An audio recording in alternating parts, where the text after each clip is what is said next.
नमस्कार, स्वागत है आपका हमारे यूट्यूब पे। आज हम देखेंगे बिहार बोर्ड 10वीं का जो 1.2 है उसका सारा क्वेश्चन बिल्कुल आसान भाषा में। तो चलिए शुरू करते हैं पहले प्रश्न से। पहला प्रश्न क्या कहता है कि निम्नलिखित संख्याओं को अभाज्य गुणनखंडों के गुणनफल के रूप में व्यक्त करें। आपको इन सभी संख्या दिया है, इसको अभाज्य गुणनखंड के रूप में व्यक्त करना है, मतलब इसको सिंपल भाषा में छटका देना है। ये गोटा लिखना है, इसको छटका देना है, बस यही। तो आइए करके देखते हैं। सबसे पहले 140 दिया है, तो सबसे पहले हम हल लिखेंगे। हल 140 को अगर हम 2 से लगाएंगे, 2 से लगाने का मतलब 2 से भाग देना। अगर 140 को हम 2 से भाग देंगे तो कितनी बारी में जाएगा? 70 बारी में। 70 को हम 2 से भाग देंगे तो कितनी बारी में जाएगा? 35 बारी में। और 35 तो 2 से लगेगा नहीं, क्योंकि यहाँ पे विषम संख्या है। विषम संख्या सिर्फ विषमी संख्या से लग सकता है। तो यहाँ पे हम 3 से भी नहीं लगेगा। यहाँ पे हम 5 से भाग देंगे तो 5 से कितनी बारी में 35 जाएगा? 7 बारी में जाएगा। बस अब इसको हम एक ठाई लिख लेते हैं। 2 गुणे 5 गुणे 7 बराबर में कितना हो जाएगा? 140। अब देखिए यहाँ पे ये पद एक है, इसके ऊपर घातें छुपी रहती है एक एक, इसकी घातें ऊपर छुपी रहती है एक एक। तो देखिए इसको हम इस तरह भी तो लिख सकते हैं ना, 2 के ऊपर 2 घात, क्योंकि यहाँ पे एक घात होती है, यहाँ पे घात होती है। अब पद में गुणा होता है तो एक एक हानि रह जाता है, पद सिर्फ 2 ही रह जाएगा। और इसी घात जुड़ जाएंगी तो 2 गुणा 2, ये भी तो 4 ही हुआ ना। इसका मतलब क्या हुआ? 2 गुणा 2 मतलब 4। और इसका भी मतलब क्या हुआ? यस, इसका भी मतलब 4 हुआ, तो वही बतवा हुआ। तो इसको हम लिख देंगे ऐसे, और 5 गुणे में 7, यही हमारा आंसर हो गया। मैंने क्या बोला था? ये गोटा लिखा है, इसको छटका देना है बस। तो छटक गया मतलब अभाज्य गुणनखंड हो गया। तो बस इतना ही, यही हमारा आंसर हो जाएगा। आइए इस क्वेश्चन को सॉल्व करते हैं। सबसे पहले हम लिखेंगे हल। अब 156 को जब हम 2 से भाग लगाएंगे तो कितनी बारी में जाएगा? 78 बारी में जाएगा। और 78 को जब हम 2 से करेंगे भाग लगाएंगे तो कितना बारी में जाएगा? 39 बारी में जाएगा। अब 39 2 से नहीं जाएगा, क्योंकि यहाँ पे विषम संख्या आ गया है, और विषम संख्या सिर्फ विषमी संख्या से भाग लग सकता है। तो हम अब 3 से देंगे, 3 से कितनी बारी में जाएगा? 13 बारी में। अब हो गया। अब इसको हम एक ठाई लिख लेते हैं। 2 गुणे, ये अलग, 2 गुणे 3 गुणे 13 बराबर में कितना हो जाएगा? 156। अब भाई देखिए एक एक खानी पद है, तो पद का वैसा रह जाएगा। इसके ऊपर कई गो घात है? एगो। इसके ऊपर कई गो घात है? एगो। तो घातें जुट जाएंगी तो कई गो? एगो 2 गो घात बरा 3 यहाँ पे। अब हो 3 गुणे 13, यही हमारा आंसर हो जाएगा। अब आइए देखते हैं इस प्रश्न को, इस प्रश्न को हल करते हैं। सबसे पहले लिखेंगे हल। यहाँ पे जगह नहीं, इसीलिए हम हल नहीं लिखेंगे। 3825, इसको हम 3 से भाग देंगे। 3 से ये 2 से नहीं लगेगा, क्योंकि यहाँ पे विषम संख्या है। यहाँ 3 से ही भाग देना पड़ेगा। 3 से भाग लगेगा तो कितनी बारी में जाएगा? 3 से 1 2 7, 1275 बारी में 3 से चला जाएगा। आपको अगर ऐसे नहीं आता है तो आप ऐसे भी लगा सकते हैं। 3 3825 ऐसे भाग लगेगा तो 1275 आ जाएगा। 1275 में किससे भाग? ये भी शायद मेरे हिसाब से 3 से ही लगेगा। 1275 भी 3 से ही लगेगा, मगर कितनी बारी में लगेगा आइए करके देखते हैं। 1275 3 बारी में, 4 बारी में 12, 7 2 बारी में 6 5 6 425 बारी में फिर 3 से लग जाएगा। 425 बारी में 3 से लग जाएगा।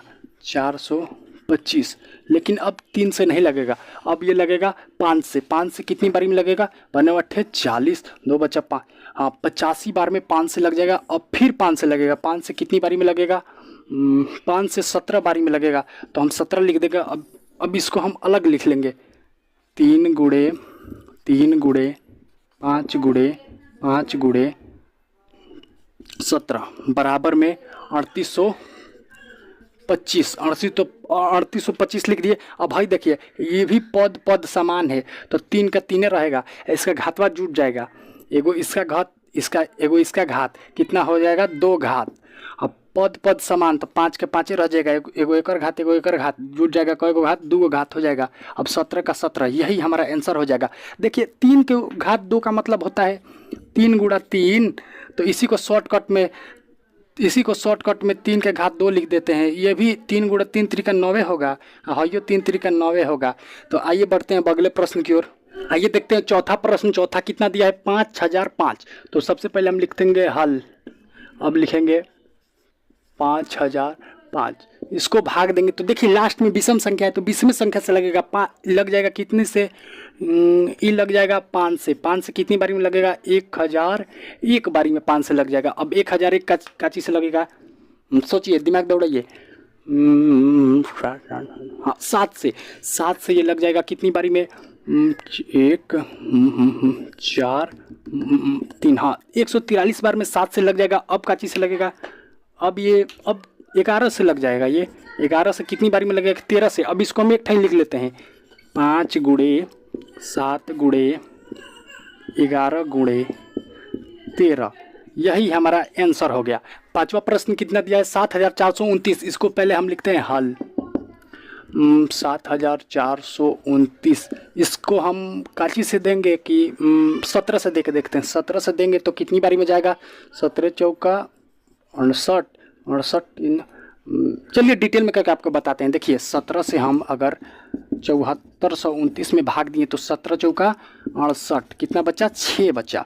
कितना उतरेगा? 2, 17 तिया 51, कितना बचा? 1 1 19, 17 सते 119, कट गया पूरा। कितना बारी में आया? 437 बारी में आया है। यही तो करना है बस। अब हम भाग देंगे किससे? अब ये मेरे ख्याल से 19 से लग जाएगा। 19 से 2 और 3 7, हाँ 3 बार। 19 से 23 बार में लग जाएगा। 23 विषम संख्या आ गया तो इसको एक साथ लिख लेते हैं, 17 गुणे 19 गुणे 23, यही हमारा आंसर हो जाएगा। आइए बढ़ते हैं अब दूसरे क्वेश्चन की ओर। ये देखते हैं दूसरे प्रश्न को। दूसरा प्रश्न क्या कहता है कि पूर्णांकों के निम्नलिखित योगों के एचसीएफ और एलसीएम ज्ञात करें और इनका जांच करें कि दो संख्याओं का गुणनफल बराबर होता है एचसीएफ गुणे एलसीएम के। आपको इसका एलसीएम और एचसीएफ निकालना है और जांच कर देना है कि दो संख्याओं का गुणनफल बराबर होता है एचसीएफ और एलसीएम के। आइए करके दिखाते हैं। सबसे पहले इसका हम गुणनखंड कर लेते हैं। तो लिखेंगे सबसे पहले हल। 26 का अगर हम फैक्टर करेंगे तो कितना होगा?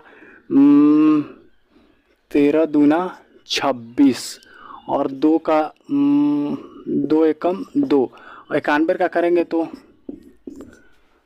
13 सत्ते 91 और 7 का एकम 7। अगर हम 26 का फैक्टर किए तो कितना आया? 13 गुणे 2 आया। और 91 का किए तो कितना आया?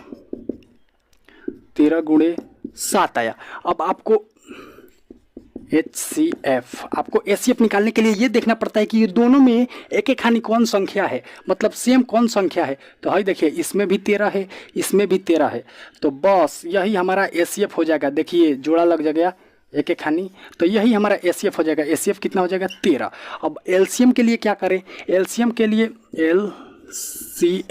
LCM के लिए क्या किया जाता है कि सब संख्या को लिखा जाता है, लेकिन जो जोड़ा लगा है उसमें से एक को लिखाएगा। मतलब यहाँ पे एगो आ दूगो है ना, तो इसमें से सिर्फ एक ही 13 को लिखाएगा। तो आइए लिखते हैं, एगो 13 लिख दिए, हाई 13 को छोड़ देंगे। 13 गुणे 2 गुणे 7 कितना आएगा? 13 26 26 7, हाँ 182 हमारा LCM आ जाएगा। जब हमारा HCF भी आ गया, LCM भी आ गया, तब इसको हम जांच करेंगे। तो सबसे पहले लिखेंगे यहाँ पे हम जांच। ये यहाँ पे जांच में क्या बोल रहा था? पहली संख्या को हम A मान लेते हैं। दूसरी संख्या बराबर, पहली संख्या गुणे दूसरी संख्या बराबर होता है HCF और गुणे में LCM के। तो पहली संख्या कहाँ से लाएंगे? पहली संख्या है ये ना दिया है 26 गुणे दूसरी संख्या इसको मान लीजिए 91। हाँ HCF क्या दिया है? HCF दिया है 13, तो 13। हाँ LCM कितना दिया है? 182। अब इसको गुणा करके देख लीजिए और इसको गुणा करके देख लीजिए, एक एक खानी एक के बराबर आ गया। इसका मतलब हमने सही बनाया है। तो आइए 182 को 13 से गुणा करके देखते हैं। 6 24 5 2 8 1 6 6 3 2 2366 और 91 26 को भी हम गुणा करेंगे ना तो 2366 ही आएगा। इसका मतलब हमने सही बनाया है। तो आइए बढ़ते हैं हम दूसरे क्वेश्चन की ओर। आइए देखते हैं हम दूसरे नंबर का दूसरा क्वेश्चन। इसमें कितना दिया है 510 और 92। इसका एचसीएफ और एलसीएम निकालना है और जांच कर देना है। तो आइए शुरू करते हैं। सबसे पहले लिखेंगे हम हल, उसके बाद लिखेंगे 510, इसका हम फैक्टर करेंगे तो कितनी बारी में जाएगा, 2 से ये 255 बारी में चला जाएगा। अब कितनी बारी में लगेगा, विषम संख्या आएगा तो विषमी संख्या से भाग देना पड़ेगा। तो हम 5 से करते हैं तो 5 से कितनी बारी जाएगा, 5 से 51 बारी में चला जाएगा। अब 51 3 से, हाँ 3 से लगेगा 1 और बचा 2 21, हाँ 17 बारी में चल जाएगा। अब यहाँ पे विषम संख्या आ गया तो यहीं पे स्टॉप कर देंगे। अब इसको हम लिख लेंगे 510 को अगर हमने फैक्टर किया तो कितना आया, 2 गुणे 3 गुणे 17। अब हम 92 को करेंगे। 92 को जब हम करेंगे तो 2 से करेंगे तो कितना आएगा, यहाँ पर 46 आएगा। 46 को हम 2 से करेंगे तो कितना आएगा, 23 आएगा। यहाँ पे विषम संख्या आ गया, यहाँ पे स्टॉप। अब 92 को हमने अगर फैक्टर किया तो कितना आया, 2 गुणे 23। अब देखिए आपको एचसीएफ के लिए मैंने क्या बोला, दोनों में एक एक खानी जौन होगा वही हमारा एचसीएफ होगा। तो दोनों में एक एक खानी कौन है, यहाँ पे 2 एगो है, यहाँ पे 2 एगो है, मतलब जोड़ा लग गया। तब जोड़ा लग गया तो हमारा एचसीएफ 2 हो गया। और एलसीएम के लिए मैंने क्या बताया, सबको गुणा कर देना है। लेकिन ये जो जोड़ा लगा है ना उसमें से सिर्फ एक ही 2 को लेना है। तो इस सबको गुणा कर देना है, लेकिन जोड़ा लगा है उसमें से सिर्फ एक ही 2 को लेना है। तो आइए एलसीएम के लिए करते हैं। एलसीएम 2 गुणे 5 गुणे 3 गुणे 17 गुणे, ये 2 को छोड़ देना है, ये 2 को मैंने ले लिया, इसको छोड़ देना है। 2 गुणे 23, इसको आप पूरा गुणा करेंगे तो मैंने अब टाइम बचाने के लिए आपको मैं बता दूं, इसको पूरा आप गुणा करेंगे तो आएगा 23,460। इसको अब चलिए अब जांच कर लेते हैं। सबसे पहले लिखेंगे हम जांच में क्या होता है, ए गुणे बी बराबर एचसीएफ जो हमारा होता है एलसीएम। तो पहली संख्या कितना दिया है 510, दूसरी संख्या कितना दिया है 92। एचसीएफ हमारा कितना निकल के आया है 2 और एलसीएम हमारा कितना निकल के आया है 23,460। आइए इसको गुणा करके देखते हैं। 23,460 कितना होगा, 0 6 दूना 12, 12 का 2, 4 दूना 8, 1 9, 6 4, हाँ कितना 46,920। अगर आप इसको भी गुणा करेंगे ना 510 92, आशा करता हूँ आपको गुणा आता होगा। अब आप इसको गुणा करेंगे तो इतना ही आएगा, 46,920 ही आएगा। इसका मतलब हमने सही बनाया है, यही हमारा आंसर हो जाएगा। आइए बढ़ते हैं अगले क्वेश्चन की ओर। आइए देखते हैं हम दूसरे नंबर का तीसरा क्वेश्चन कितना दिया है 336 और 92। इसका एचसीएफ और एलसीएम निकालना है और जांच कर देना है। आइए सबसे पहले हम लिखते हैं हल। 336 को अगर हम 2 से फैक्टर करेंगे 2 से तो कितना आएगा 1 6 8। इसका मतलब क्या, 2 से 336 में भाग अगर करेंगे तो 168 यहाँ पे आ जाएगा। वही तो मैं कर रहा हूँ। अब फिर 2 से लग जाएगा, 2 से कितनी बारी में 84 बारी में, फिर 2 से लग जाएगा कितनी बारी में 4 2, हाँ 42 बारी में, फिर 2 से लग जाएगा कितनी बारी में 21 बारी में, फिर 2 से नहीं 2 से नहीं 3 से लगेगा कितनी बारी में 7 बार में। यहाँ पे विषम संख्या आ गया तो यहाँ पे हम स्टॉप कर देंगे। तो आइए अब इसको करके देखते हैं। 54 को अगर हम 2 से करेंगे तो कितना आएगा 27। तो यहाँ पे विषम संख्या लास्ट में आ गया ना, तो ये 27 2 से नहीं हो सकता है। इसको हम 3 से करते हैं। 3 से कितनी बारी में जाएगा 9 बारी में, फिर ये 3 से लगेगा, 3 से कितनी बारी में 3 बारी में। अब यहाँ पे हम स्टॉप कर देते हैं। अब देखिए हम 336 को हमने फैक्टर किया तो कितना आया 2 गुणे 2 गुणे 2 गुणे 2 गुणे 3 गुणे 7। और हमने 54 को जब फैक्टर किया तो कितना आया 2 गुणे 3 गुड़े 3 गुड़े 3। अब मैंने क्या बोला, एचसीएफ निकालने के लिए आपको जोड़ा लगाना पड़ता है, मतलब एक एक खानी दोनों में रहना चाहिए। तो देखिए यहाँ भी 2 है, यहाँ भी 2 है, एक जोड़ा लग गया। अब और हाँ और एक है, और यहाँ पे देखिए यहाँ पे भी 3 है, यहाँ पे भी 3 है, एक और जोड़ा लग गया। तो अब 2 को जोड़ा लग गया तो दोनों को गुणा कर देंगे तब हमारा एचसीएफ निकल जाएगा। तो देखिए एचसीएफ के लिए क्या करना पड़ेगा, एचसीएफ के लिए यहाँ पे एक जोड़ा लगा है तो इसको एक जोड़ा का निकाल लेते हैं, यहाँ पे एक जोड़ा लगा है तो इसको भी लिख लेते हैं। कितना होगा, 2 3 6, एचसीएफ हमारा 6 हो जाएगा। अब एलसीएम के लिए क्या करना होगा, एलसीएम के लिए सबको गुणा कर देना है, लेकिन इस जोड़े में से एगो लेना है और इस जोड़े में से एगो लेना है। आइए एलसीएम निकालते हैं।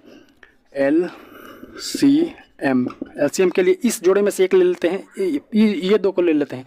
2 गुड़ा 2 गुड़ा 2 गुड़ा 2 गुड़ा 3 गुड़ा 7, और यहाँ पे इसको छोड़ देते हैं 3 गुड़ा 3। अब इसको गुणा कर लेते हैं। अब 2 दूना 4, 4 दूना 8, 8 दूना 16, 16 तिया 48, 48 सत्ते करके देखते हैं। 48 सत्ते 8 का 56, 28, 28 5 336, 336 आया। 336 को हम 3 से करके देखते हैं, कितना आया, 6 3 18, 3 3 का 9 1 0 9 1 0, 108 है। 108 को हम 3 से करके देखते हैं, कितना आया, 8 3 का 24, हाथ में 2, 100 से हम 3 से गुणा करेंगे तो 300 आएगा, तो 302 हो जाएगा। 302 ये हमारा आ गया एलसीएम। ये हमारा एलसीएम आ गया 3024। अब हम जांच के लिए इसको पहले रफ कर देते हैं। तो हमारा एचसीएफ 6 आ गया, एलसीएम 3024 आ गया। तो हम जांच करते हैं। सबसे पहले लिखेंगे हम जांच में क्या होता है, पहली संख्या गुणे दूसरी संख्या बराबर में होता है एचसीएफ गुणे में एलसीएम के। तो पहली संख्या क्या है, 336। दूसरी संख्या क्या है, 54। एचसीएफ क्या है हमारा 6, एलसीएम क्या है हमारा 3024। अब इसको गुणा कर देना है। 3024 को हम 6 से अगर गुणा करेंगे तो कितना आएगा, 6 3 24, 6 12 13 14 और 30 6 कितना होता है, 180। 180 में अगर एक बढ़ा तो कितना हो गया, 181। तो ये हो जाएगा हमारा 18,144। 18,144। इसको भी आप अगर गुणा करेंगे, मैं टाइम बचाने के लिए कर रहा हूँ, आप कर सकते हैं, इसको नहीं कर सकते हैं, 3,54 से गुणा तो आप कर देंगे ना, तो इतना ही आ जाएगा 18,144। बेकार के लिए क्या है टाइम वेस्ट करें, जब आपको आता ही है तो ये दोनों आ जाएगा, हमारा आंसर एकदम सही हो जाएगा। अब बढ़ते हैं तीसरे प्रश्न की ओर। तीसरा प्रश्न क्या कहता है, तीसरा प्रश्न ये देख लेते हैं क्या कहता है। अभाज्य गुणनखंड विधि द्वारा पूर्णांकों का एचसीएफ और एलसीएम ज्ञात करना है। बस सिंपल आपको एचसीएफ और एलसीएम ज्ञात कर देना है। यहाँ पे संख्या दिया है तो आइए सबसे पहले फैक्टर करते हैं। अभाज्य गुणनखंड बोल दिया है तो फैक्टर करना पड़ेगा।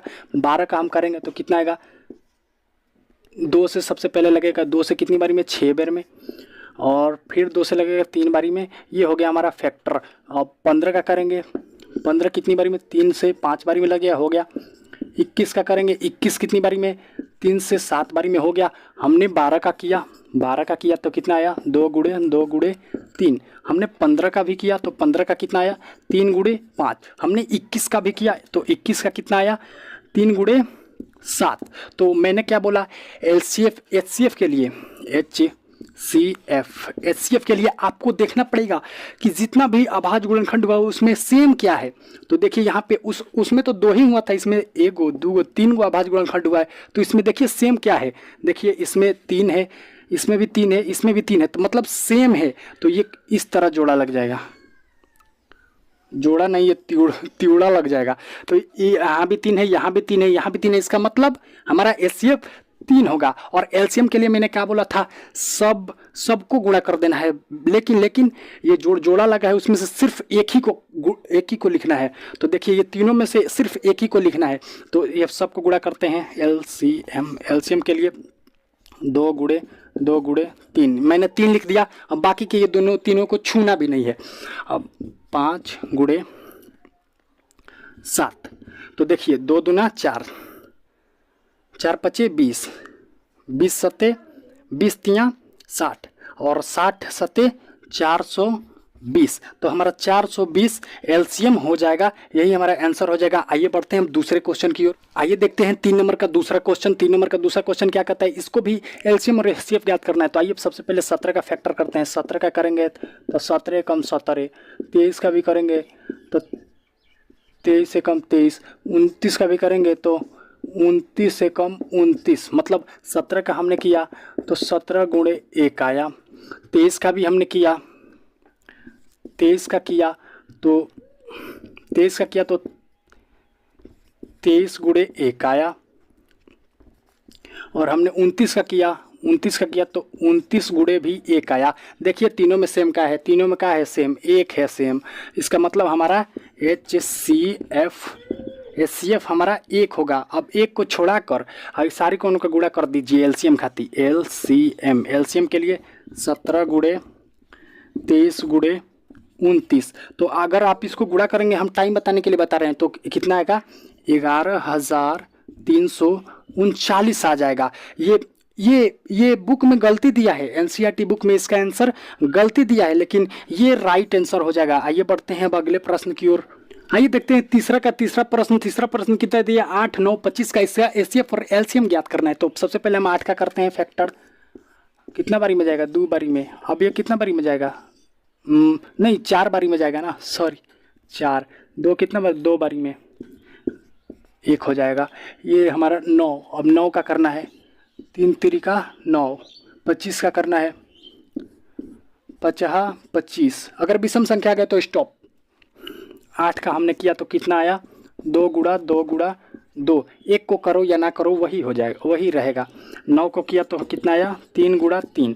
हमने जब 25 को किया तो कितना आया, 5 गुणा 5। और एचसीएफ निकालने के लिए मैंने आपको क्या बताया, तीनों में एक एक हानि कौन है, तो देखिए तीनों में एक एक हानि कौन नहीं है। तो आप एकदम घबराए गए होंगे, अरे बाप रे अब एचसीएफ क्या होगा। तो एचसीएफ मैं आपको बताता हूँ। अब अगर तीनों में एक एक हानि नहीं हो तो सिंपल हमारा एचसीएफ 1 हो जाएगा, 1। अब एलसीएम के लिए क्या करना है, एलसीएम के लिए कौनों को नहीं छोड़ना है, सबको गुणा कर देना है, एको को नहीं छोड़ना है, सबको गुणा। तो आइए सबको गुणा करते हैं एलसीएम खातिर।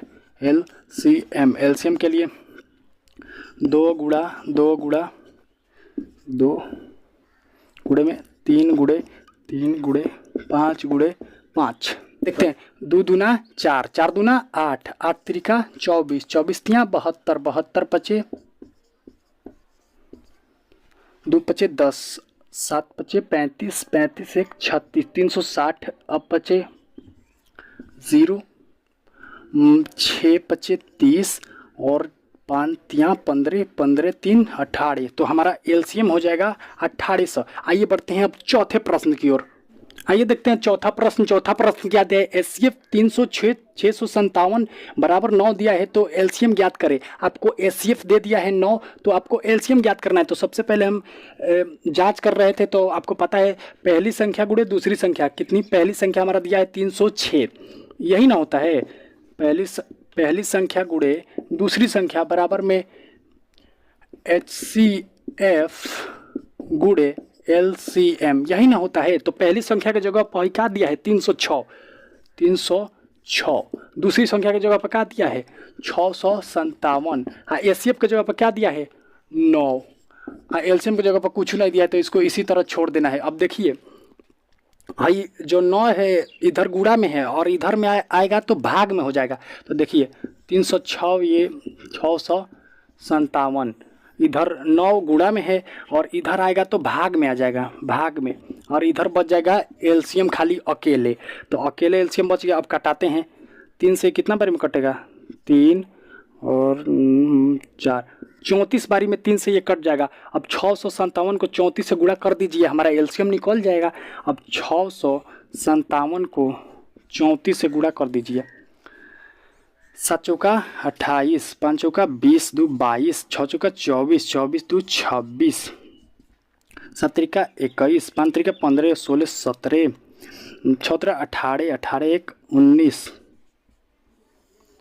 8 3 6 7 13 के 3 2 12। हमारा आंसर हो जाएगा, मतलब हमारा एलसीएम हो जाएगा, यहाँ पे लिख देता हूँ, हमारा एलसीएम बराबर हो जाएगा 22 338, 22,338 हमारा एलसीएम हो जाएगा और यही हमारा आंसर हो जाएगा। आइए बढ़ते हैं अब अगले प्रश्न की ओर। आइए देखते हैं 1 का पांचवा प्रश्न क्या कहता है। जांच कीजिए कि किसी प्रकृत संख्या n के लिए संख्या 6n अंक 0 पर समाप्त हो सकती है कि नहीं। बहुत आसान क्वेश्चन है, आइए देखते हैं। सबसे पहले लिखेंगे हम हल। यदि कोई संख्या 0 पर समाप्त होती है तो उसके अभाज्य गुणनखंड में एक बार 2 गुणे 5 होना आवश्यक है। ये लाइन देखिए, हाई देखिए, इस पे ध्यान दीजिए। यदि कोई संख्या 0 पर समाप्त होती है तो आइए देखते हैं 0 पर है क्या लिखा है 10। ये भी तो एक संख्या है, काची पर समाप्त हो रहा है 10 पर। तो इसका अभाज्य गुणनखंड तन कह के देखते हैं। 2 गुणा 5, 5 एकम 5, कितना आया 2 गुणा 5, एक बार आया नू। तो यही तो लिखा है, यदि कोई संख्या 0 पर समाप्त होती है तो उसके अभाज्य गुणनखंड में एक बार 2 गुणे 5 आना चाहिए। यहाँ भी आ गया। आप कहेंगे कि ये तो छोटा संख्या है, थोड़ा बड़ा संख्या करके दिखाओ। तो बड़ा संख्या करके मैं दिखाता हूँ। यहाँ पे आप 70 ले लीजिए। 70 को मैं करके दिखाता हूँ। 70 के भी लास्ट में 0 है, 0 पर समाप्त हो रही है 70 भी। तो इसको करके देखते हैं। 2 से 35 से कितना बार में लगेगा, 5 से लगेगा कितना 7 बार में, अब नहीं लगेगा। और इस देखिए 2 गुणा 5 गुणा 7, यही तो इसका अभाज्य गुणनखंड हुआ। इसमें भी 2 गुणे 5 आ गया, तो इसमें भी 2 गुणे 5 आ गया। लेकिन हमने 6 का जब अभाज्य गुणनखंड किया, 6 का अभाज्य गुणनखंड किया, 6 का हमने जब 6 का हमने जब अभाज्य गुणनखंड किया तो 2 गुणे 3 ही आया। इसका मतलब 6 के लिए कभी भी कोई प्रकृत संख्या, यहाँ पे 5 है, 6 के लिए कभी भी कोई प्रकृत संख्या 0 पर समाप्त नहीं हो सकती है। 0 पर समाप्त होने के लिए उसके अभाज्य गुणनखंड में 2 गुणे 5 होना आवश्यक है। तो देखिए 6 का गुणनखंड करने पर यह 2 गुणे 5 के रूप का नहीं है, अर्थात यह कभी भी 0 पर समाप्त नहीं हो सकती है किसी प्रकृत संख्या n के लिए। तो बस यही था, यही लिख देना है। आइए देखते हैं अगले प्रश्न को। आइए देखते हैं 1.2 का 6वां प्रश्न। 6वां प्रश्न क्या कहता है कि साबित माने व्याख्या कीजिए कि हई दोनों भाज्य संख्या कैसे है। तो आइए हल करते हैं। सबसे पहले हम लिखेंगे कि हल।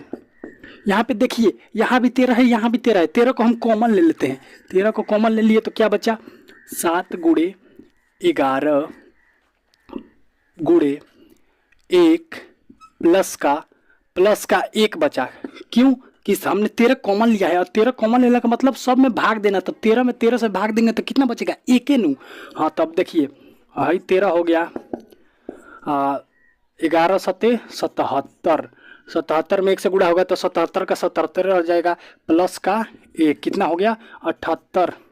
13 गुणे 78। तो आप कहेंगे कि सर ये तो एक अभाज्य संख्या है, लेकिन साबित करने के लिए कहा है कि भाज्य संख्या है। तो देखिए यहाँ पे अभाज्य संख्या और भाज्य संख्या में डिफरेंस बताता हूँ। देखिए 3 क्या है, 3 एक अभाज्य संख्या है। जब भी हम अभाज्य संख्या का गुणनखंड करेंगे तो कभी भी उसका गुणनखंड 2 से अधिक नहीं आएगा। वही जब भाज्य संख्या का हम गुणनखंड करेंगे तो कभी भी उसका गुणनखंड 2 से अधिक ही आएगा। तो देखिए 3 एक अभाज्य संख्या, इसका गुणनखंड करते हैं तो कितना आएगा 3 गुणे 1, एगो दूगो, इसका मतलब ये अभाज्य संख्या है।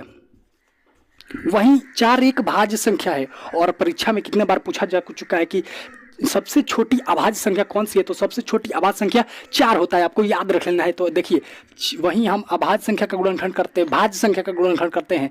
2 दूना 4, 2 एकम 2, 2 गुणा 1, देखिए कितना आया वो इसका गुणनखंड, एगो दूगो 3 गो। तो कभी भी भाज्य संख्या का गुणनखंड 2 से अधिक आता है। और आइए और संख्या करके देखते हैं। देखिए 7 एक अभाज्य संख्या है। अभाज्य संख्या है तो इसका मतलब इसका गुणनखंड 2 गो आएगा, कितनों कूद ले 7 एकम 7, 7 एकम 7, 2 गो आया। वहीं हम भाज्य संख्या का लेते हैं। देखिए 6 को हम अभाज्य गुणनखंड करते हैं तो कभी भी 2 से अधिक आएगा, क्योंकि ये भाज्य संख्या है और ये 3 और 7 अभाज्य संख्या है। तो देखिए यहाँ पे 2 3, 3 एकम 3, 2 गुणे 3 गुणे 1, देखिए 3 आ गया ना, 3 आ गया ना, इसका मतलब ये भाज्य संख्या है। तो वही बोल रहा है यहाँ अगर 3 गुणनखंड आ जाए तो यहाँ अगर 3 गुणनखंड आ जाए, अभी तो यहाँ पे 2 ही है, इसका मतलब ये अभाज्य संख्या है। नहीं, यहाँ पे अगर 3 गुणनखंड आ जाए तो हम कह सकते हैं कि ये एक भाज्य संख्या है। तो यहाँ पे अभी 2 ही गुणनखंड आया। अब आप कहेंगे सर ये अभाज्य संख्या है। नहीं अभाज्य संख्या है, क्योंकि अपने मन से भी 1 तो डाल सकते हैं ना यहाँ, और 78 का भी तो 2-3 गो गुणनखंड होता है ना, तो 3 गो से तो बेसी आइए जाएगा। तो इसका मतलब ये भाज्य संख्या है। आइए देखते हैं इसे। तो इसमें देखिए एगो 5 यहाँ है, एगो 5 यहाँ है, तो 5 को कॉमन ले लेते हैं। क्या बचेगा 7 गुणे 6, 5 को कॉमन ले लिया है, 4 गुणे 3 गुणे 2 गुणे 1 प्लस का 5 को जब कॉमन लिया है तो 5 में 5 से भाग लगेगा तो 1 हो जाएगा। तो देखिए 5 ही रह गया इधर, 7 छक 42, 42 चौका 42 चौका 42 चौका 42 चौका 4 चौका 8 16 168 168 दिया और 24 6 18 1 19 20 20 और 3 3 5 504 504 को हम 2 से करेंगे तो कितना आएगा 1008 आएगा। 1008 में हम 1 से करेंगे तो उतना का उतना ही रह जाएगा। अच्छा 1008 रह जाएगा, इसमें 1 जोड़ेंगे तो कितना हो जाएगा 1009 1009। तो 5 गुणे 1009। आप कहेंगे कि सर इसका दुइये गो आया है गुणनखंड, इसका मतलब ये अभाज्य संख्या है, लेकिन क्वेश्चन में बोला है ये भाज्य क्यों है, ऑलरेडी भाज्य दे रखा है, उसको व्याख्या करना है। तो आप ऐसे भी तो कर सकते हैं ना, अपने मन से एगो एक लिख सकते हैं ना, आ गया नु एगो दूगो तीन गो, जैसे ही 3 गो गुणनखंड आया इसका मतलब ये भाज्य संख्या है। और 109 का भी गुणनखंड होता है। तो आपको ऐसे ही नहीं छोड़ा है, इसको आपको व्याख्या करने के लिए बोला है तो आपको व्याख्या करना पड़ेगा। तो देखिए आपको कुछ लिखना पड़ेगा, यहाँ पे लिखना पड़ेगा कि संख्याओं का अभाज्य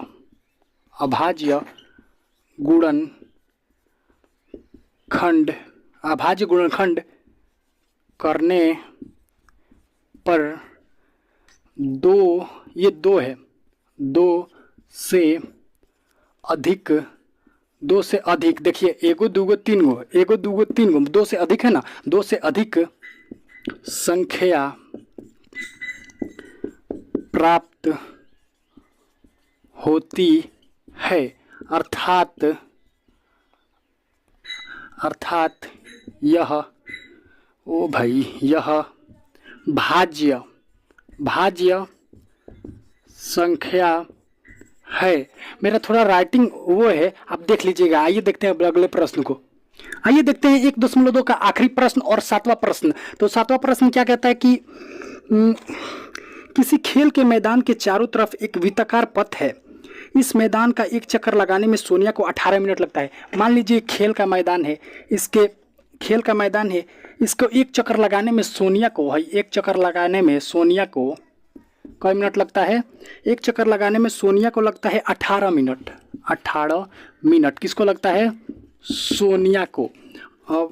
जबकि इसी मैदान के एक चक्कर लगाने में रवि को 12 मिनट लगता है, और एगो रवि लड़का है वो भी एक चक्कर लगाता है और उसको एक चक्कर लगाने में कितना मिनट लगता है? उसको 12 मिनट लगता है। किसको? रवि को।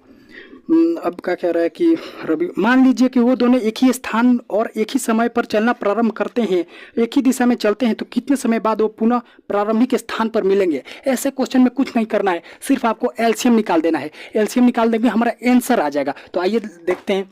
सबसे पहले सोनिया को कितना मिनट लग रहा है? 18। इसको हम ए मान लेंगे, पहली संख्या। सबसे पहले लिखेंगे हल। सोनिया को कितना मिनट लगता है? 18। और रवि को कितना मिनट लगता है एक चक्कर लगाने में? 12। तो 18 का पहले हम फैक्टर कर लेंगे, 9 3 तरीका 9, और 12 का कर लेंगे, 2 तिया 6, 2 तिया 6। हाँ हो गया। हमने 18 का फैक्टर किया तो कितना आया? 2 तिया 3। हमने 12 का फैक्टर किया तो कितना आया? 2 गुणे 3। अब देखिए इसका एचसीएफ क्या हो जाएगा? एचसीएफ क्या हो जाएगा? देखिए जौन एक एक खानी है तो हई देखिए एगो जोड़ा लग गया, एक एक खानी, हइयो एक एक खानी, तो एचसीएफ हमारा कितना हो जाएगा? एगो इसमें का ले लीजिए जोड़ा में क्या, एगो इसमें का जोड़ा में क्या, कितना हो जाएगा? 6। अब एलसीएम के लिए मैंने क्या कहा? एलसीएम के लिए सबको गुणा कर देना है, लेकिन जो जोड़ा लग रहा है उसमें से सिर्फ एक ही को लेना है। तो आइए यहाँ पे लिखते हैं एलसीएम के लिए इसमें से एक ले लीजिए, एक जोड़ा में से एक ले लीजिए, 2 3, इस जोड़ा में से सिर्फ इस 3 को ले लीजिए, इसको डिसमिस कर दिए 3। अब ये देखिए यहाँ पे सिर्फ 2 बचा है। अब कितना हो जाएगा? 2 तिया 6, 6 3 18, 18 दूना 36। तो उन लोगों को मिलने में कितना मिनट लगेगा? 36 मिनट। आशा करते हैं आपको वीडियो बहुत अच्छी लगी होगी, और अगर अच्छा लगा हो तो हमारे चैनल को सब्सक्राइब करें और ज़्यादा से ज़्यादा शेयर करें। जी धन्यवाद।